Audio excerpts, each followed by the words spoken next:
When we think about Dungeons and Dragons, adventuring locations are paramount to the course of play. The party plays the part of explorers, delvers, headed into places unknown to them in hopes of achieving their mission goals or finding some fantastic fortune. It's in the name, after all, Dungeons and Dragons. And of the two, dungeons are the more frequently occurring subject in most campaigns. Dungeons are a fascinating subject because they are the environment in which a lot of the game session actually takes place. This is a huge adventuring space, and understanding it is important to running good games. And yet dungeons can be different in a lot of different ways. They can have different flavors, different ideas, different structures to them. And in fact, when I refer to dungeons, I'm not always meaning a subterranean location. I think you could consider a tower or a castle a dungeon too, if you want to genericize the idea enough, because in general, the dungeon exploration procedures apply the same in a subterranean location as they do in a castle that the players might be exploring. Many words have been written and spoken about dungeons over the years, but I thought it might be worthwhile to take a closer look at the different types of dungeons that are out there and answer some key questions about them. What is the purpose of each of these different dungeon types?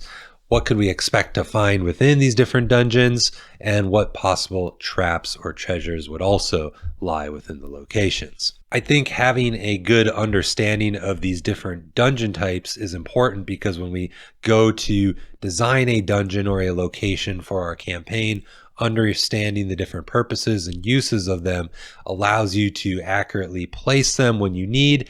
And as well, when you understand the flavors and ideas, you can maybe subvert or twist the kind of generic tropes of them to, build up a new expectation or add some sort of element of surprise in a useful but also a way that kind of still integrates within that original dungeon location. So today, as we begin this journey, I thought it would be prudent to start at the beginning. We should start with the original source of inspiration from which all man-made subterranean dungeons are derived from. Hi, welcome back aboard the Earthmote. I'm Randall, and today we're going to be taking a look at natural caves and what makes them a distinct dungeon location within our role-playing games. Caves are the most primitive idea of a dungeon. They're sort of the natural ideal. In its basest sense, the natural cave has no true purpose, for its creator, geology and Mother Nature, do not really need a reason to form a cavern, just the right set of circumstances, a little bit of water and some soft rock. But I think it may be a bit too reductive for what we're hoping to examine to just leave it at that. In a fantasy fiction perspective, the natural cavern's most immediate use case is a place of shelter, or more aptly put, a lair. One or more creatures resides in a cavern because it offers shelter from the elements, a defensible position, perhaps a place to nest or raise young, and in some cases it might also serve as a food source. Importantly for the occupant, the natural cave is just there. It doesn't require much in the way of preparation or building in order for the occupant to move in. The cave is just there and ready for the purpose of being a lair. Being natural in its construction, caves are one of the most likely subterranean environments to support an ecosystem, whether that's fantastical or not. Because more often than not, caves have a source of water. This could be a small pool, an underground river, or a massive underground lake. You could have tunnels fully submerged underwater. Looking at Earth for comparisons, we see submerged caves in Mexico, or temporary submersions in caves like we saw in Thailand a few years ago when the trapped boys sports team needed to be rescued.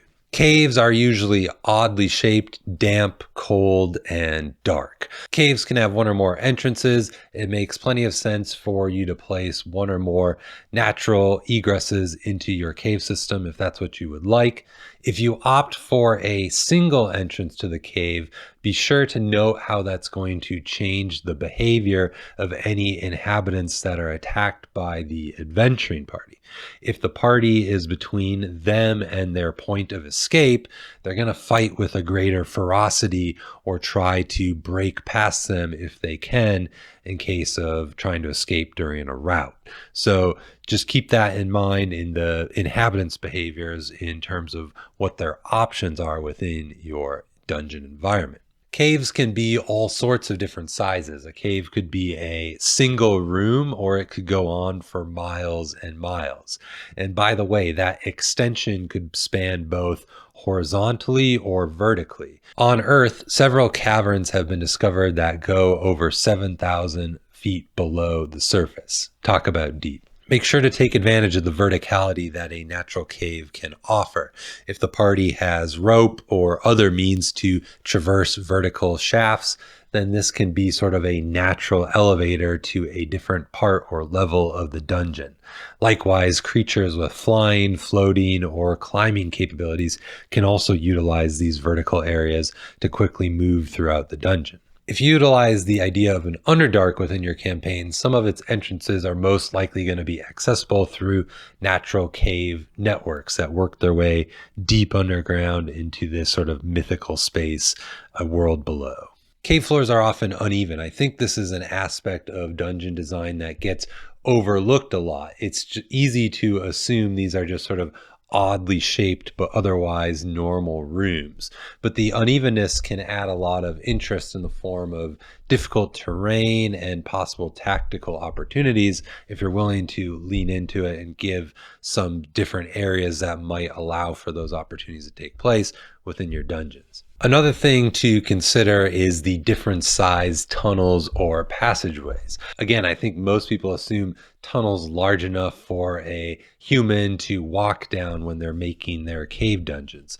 And in some cases, this is fine. It makes sense to allow the players some relatively easy navigation, but you can also have small tunnels, make them squeeze, make them crawl. I think the true terror of a cave is the unpredictability of it, unlike a man-made dungeon. You don't really know what's around the corner, unlike a passageway where it's probably going to end in another room or a door.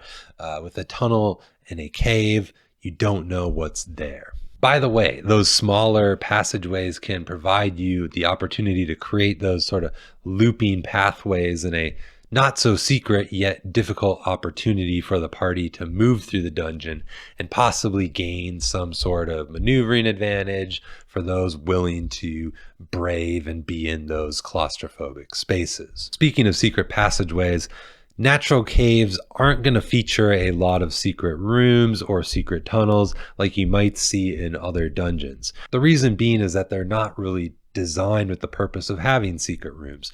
The way that you could implement them is probably through illusions or maybe monsters that put up kind of sort of paper thin walls that the players could break through if they knew that was what was going on. Things like that might be an opportunity to add in some secret passageways. But in most cases, when Mother Nature forms the natural caves, it's just going to be what it is, and the players can see the different pathways that are there because they just exist or they don't. Now that we kind of understand the basic structure of a natural cave, we need to answer who resides within a cave, who would live within a cave. Well, I think natural caves are actually pretty great because they can host a wide array of challenges at different levels and different difficulties for parties across their whole adventuring career. Generally, if you look at modules that utilize these basic caves, they're probably going to be lower level adventuring locations. And I would say that's probably where they mostly skew, but I do think you can use them at any level for a good challenge. So who would want to live in a cave? Well, on the more basic end, you have bestial monsters, things like bears, mountain lions, and so on. All of these would make use of a cave and live there, and that would be totally natural and would fit well within your ecosystem. But you could also have more fantastical monstrosities living in caves, things like sturges that are kind of bat-like, or umber hulks or bullets, things that kind of tunnel and live underground. You could also use oozes because they are not really sentient and don't require a ton of sustenance to survive. So you could have things like jellies, puddings, or molds within your caves. You could also use elementals to occupy your caves. Earth elementals or zorns or other spirits could come looking deep underground for minerals or gold or whatever draws them to these kind of deep underground places. You can use humanoids that might live in your natural caves. Goblins or orcs might take up residence there. Likewise, you could have a group of bandits living out in a cave. These locations for humanoids might be temporary dwellings if they're passing through, or they could be more permanent for the band of humanoids if they've found that this is a good place for them to set up shop long term. And then finally, you have your powerful monsters that can live in caves as well, most notably dragons and purple worms. I think caves are ultimately lairs to problems within your campaign. The occupant of the cave is likely causing some trouble with the nearby locals and they would like it taken care of. It could be bandits that are robbing a nearby town, or a dragon demanding tribute and stealing cattle. If the party is going to a cave, they probably have a reason to deal with the denizen that resides within it, unless they've kind of stumbled across this cave in their exploration, in which they're probably aware that something lives within it and they might want to check it out anyway. Okay, so we've talked about the monsters that might live within a cave. What about the treasures and traps the players might find within? Well, when it comes to caves, I do think there is a wide variance of the odds of finding valuable treasure. Beasts and monstrosities are not likely to have much treasure on them. Your best odds of finding treasure in that case is some valuables on the corpses of their past victims that have been left behind. On the other hand, a dragon is likely to have a big hoard, and a band of humanoids, maybe brigands, could be stashing their ill-gotten gains somewhere within the cave. So that is a big upside for finding treasure. So ultimately it comes down to the type of monster that they face within the caves. This isn't much of a surprise given that most old school games do have associated treasure tables with the different types of monsters, and these roughly correlate with what we're talking about here. Even modern editions like 5th edition I know has treasure hoards that you can parcel out based on the different challenge ratings that the party faces. So if they're facing a tougher challenge, they might find more treasure. Despite the odds of the monster having a treasure hoard, if the party is sent in to deal with the problem that's living within the cave, then they're probably receiving some form of reward from the quest giver. So it could be a local baron that sends them in is willing to pay them, or maybe a group of villagers. Whatever the situation is, they might get a reward if they're doing a quest-based service, in this case, and exploring the cave. Treasures to be found outside of the monster hoard are probably going to be slim, most likely from past explorers or inhabitants of the cave, whether that's just treasures they've left behind or maybe they met their untimely demise in the cave. Additionally, you could also have organic treasures within the cave. Could be something like valuable mushrooms or bioluminescent moss. Essentially, probably different alchemical ingredients or ingredients for spell crafting. These elements you could have in the dungeon, and it might be a reason why they're choosing to go to this cave in the first place. So what about traps? Well, I think the likelihood of finding traps in a cave are generally pretty low. Most monsters lacking human-like intelligence are not really going to be setting traps of their own, so you probably won't see many traps in that case. But if the party is facing humanoids or kind of sentient monsters, they could set up some traps. That probably does depend on how permanent the cave dwelling is for the current inhabitants. If they're just passing through the area, it might be some simple traps, maybe some tripwires that trigger alarms or an arrow trap. But if they're living there more permanently, then you might see some more elaborate or dangerous traps that could try to maim or kill any sort of interlopers into their locations. Beyond that, when you're planning out traps in your caves, they're probably more like natural hazards. You could place in stalactites that could serve as natural traps if one were to break loose and send it crashing down on your opponent. Well, that could be quite the advantage, or maybe outright kill them. And then you have things like crevasses and pits, or maybe really thin floors that crack and give way. These could be traps that send adventurers plummeting to their doom if they're not aware of them, or if they're partially concealed. Maybe they're fumbling around in the dark. And then finally, you could have natural traps in the form of molds, fungi, and spores. If the party irritates these somehow, that could send off, that could trigger the trap and sort of cause problems for the party. So while that answers kind of our main questions about what to do and how to build these natural caves, I do think there are a couple other considerations you might want to take in mind when you're designing your dungeons.